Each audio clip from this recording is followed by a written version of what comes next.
Hello, everyone. Thank you for joining me today.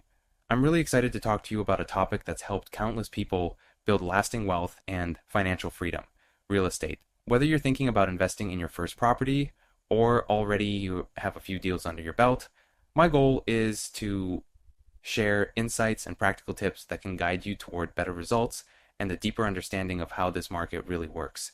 Keep in mind, I'm not a financial advisor or attorney, so please do your own research and consult professionals when you need personalized advice. But with that said, I hope this conversation sparks some useful ideas about how you can take advantage of the opportunities that real estate provides. First, let's talk about why real estate is so appealing to so many investors. Real estate is tangible. You can see it, touch it, and even live in it if you want to. There's something comforting about owning a physical asset as opposed to owning shares in a company, which can feel abstract.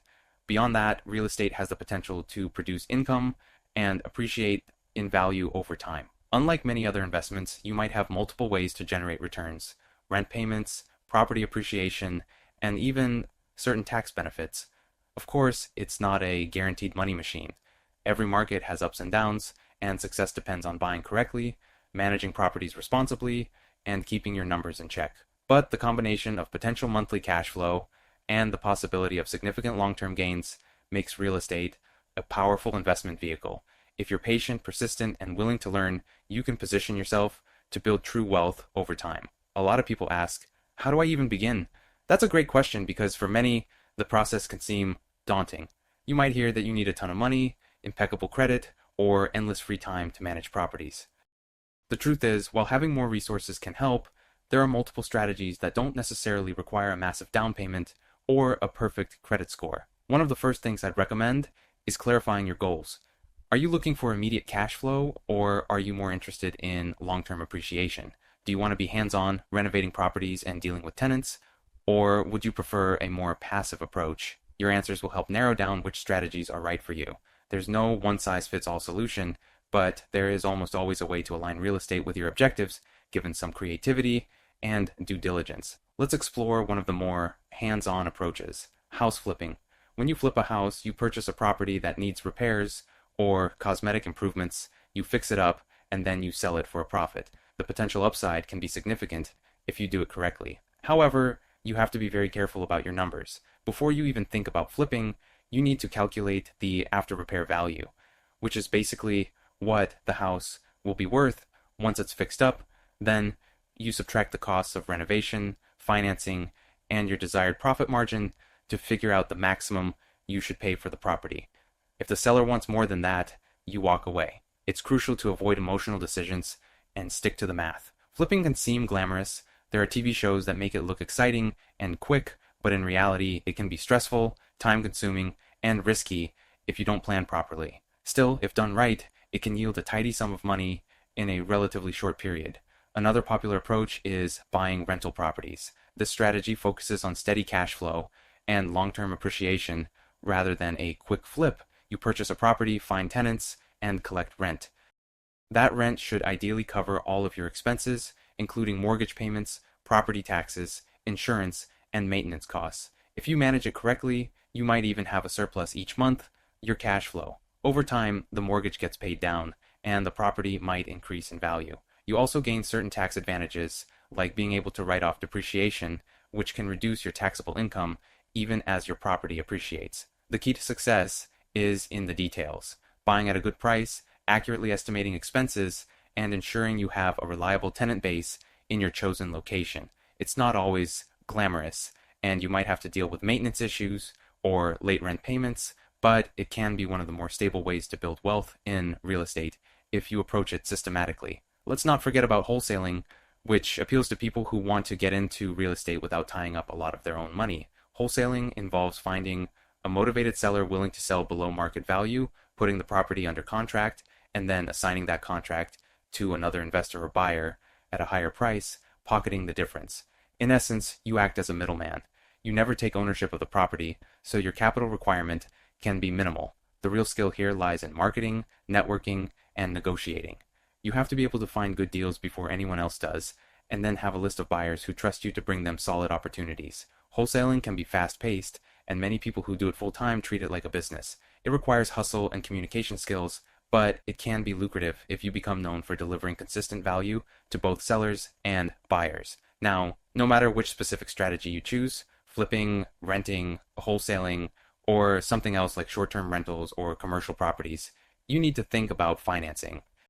Traditional loans require down payments, and banks usually prefer borrowers with decent credit and a stable income. But if you don't meet those criteria, don't worry. There are creative ways to finance real estate deals. You might look into private money from individuals who have capital and want to invest for better returns than they get in a bank. Hard money lenders also exist for short-term projects like flips, although their interest rates can be quite high. Some deals can even be structured through seller financing, where the seller effectively becomes the lender. Each financing option has its pros and cons, and you need to evaluate the costs and risks associated with each one. The more you educate yourself, the more tools you'll have in your toolbox for making deals happen. It's also crucial to understand that the cheapest interest rate isn't always the best overall option if it comes with extra fees or less flexibility. Take your time, compare options, and run the numbers meticulously. Running the numbers is actually a recurring theme in real estate. Whether you're wholesaling a house or holding a rental for 30 years, you should be comfortable analyzing a deal. For a rental property, that might mean understanding metrics like cap rate, cash-on-cash return, and debt service coverage ratio. For flipping, it involves the after-repair value, the cost of repairs, and the time you'll need before you can resell. You don't have to be a math wizard, but you do need to be diligent and realistic. Many new investors lose money because they underestimate rehab costs, forget about closing costs, or neglect to account for property management fees. Don't fall into that trap. Sometimes a deal looks great at first glance, but once you factor in all the real costs, you might realize it barely breaks even, or worse, it's a money pit.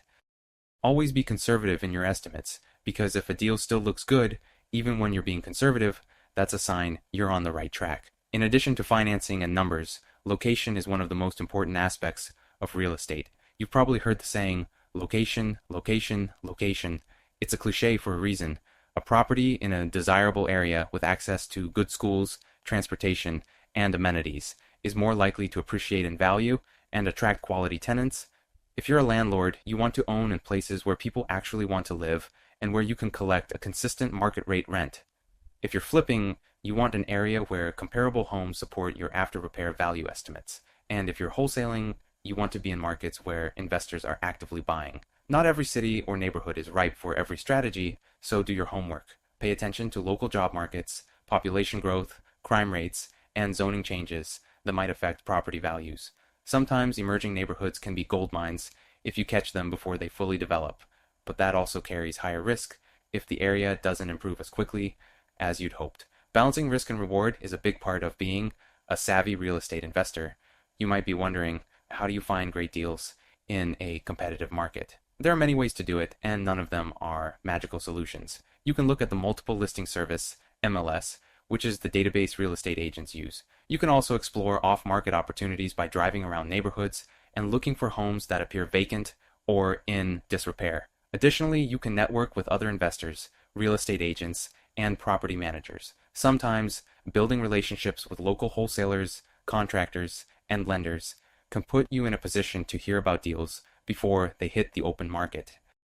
Direct mail campaigns, online ads, and even door knocking are all strategies people use to connect with motivated sellers.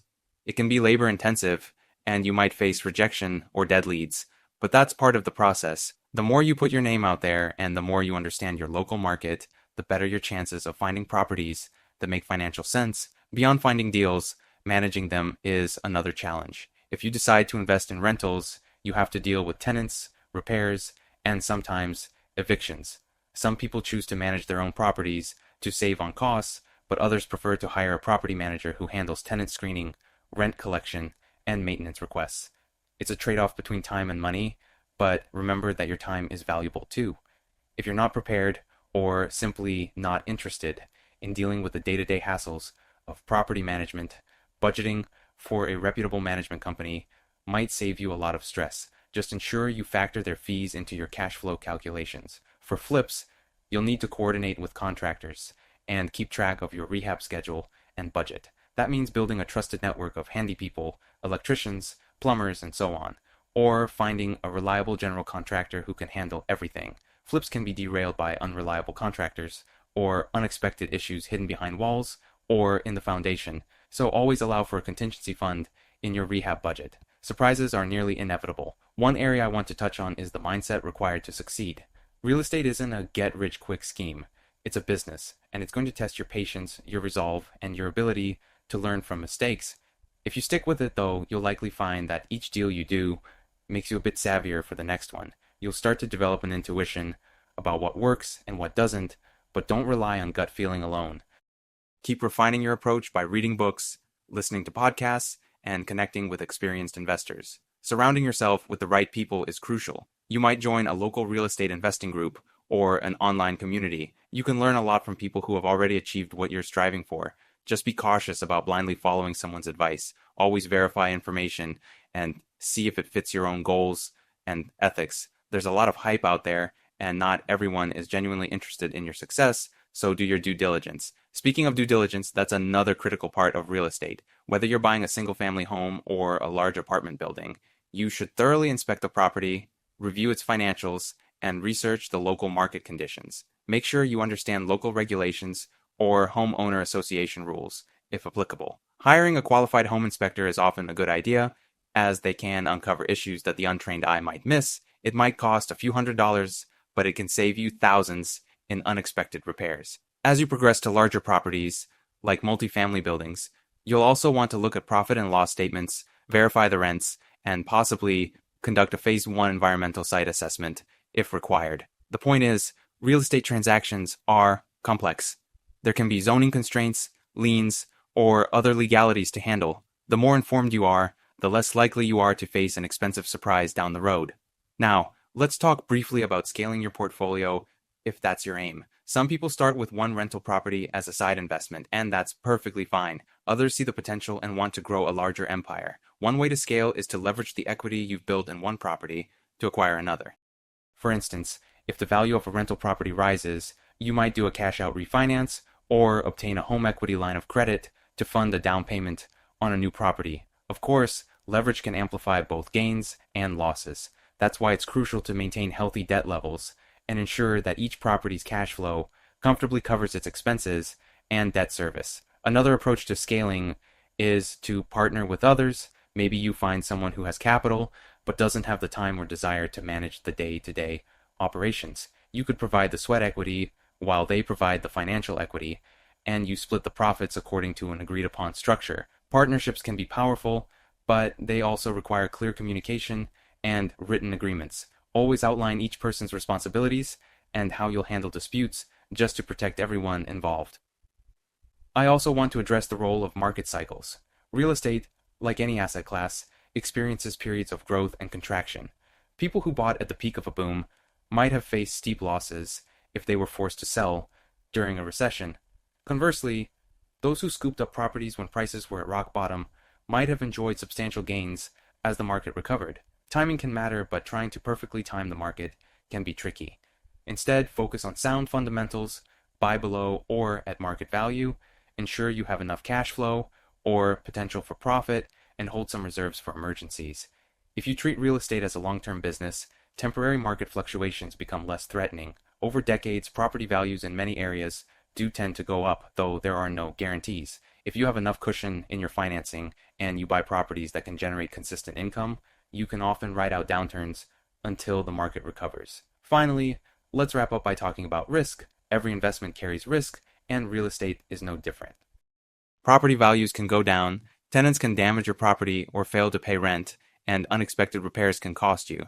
But there are ways to mitigate these risks. Diversifying across different properties or even different markets can help. Maintaining a contingency fund for each property ensures you're not scrambling to pay for an emergency repair. Performing thorough background checks on potential tenants can reduce the likelihood of dealing with non-payment or property damage. Hiring qualified professionals for inspections, legal advice, and accounting can save you from costly mistakes. And most importantly, always have a clear exit strategy for each deal. If you're flipping, know your timeline and your margins. If you're renting, understand how long you plan to hold the property and what factors might lead you to sell. This is how you maintain control and avoid being blindsided by unexpected events. So, That's a broad overview of real estate investing and the different avenues you can explore. We touched on flipping for quicker, albeit riskier profits, buy and hold rentals for cash flow and long-term appreciation, and wholesaling for those who want to get started with minimal capital. We also discussed the importance of choosing the right financing strategy, doing your market research, managing the properties or finding a capable team, and maintaining the right mindset for success. Real estate can be incredibly rewarding, but it's also challenging, especially if you jump in without preparation. The good news is that you can start small, learn as you go, and scale at your own pace. The key is to stay educated, remain persistent, and always focus on the numbers. If you can do that, real estate has the potential to help you reach financial goals you never thought possible. I hope this conversation has given you a clearer sense of what real estate investing involves and maybe sparked some excitement about getting into or expanding your presence in this dynamic market. Thank you so much for watching, and I wish you all the best in your real estate journey.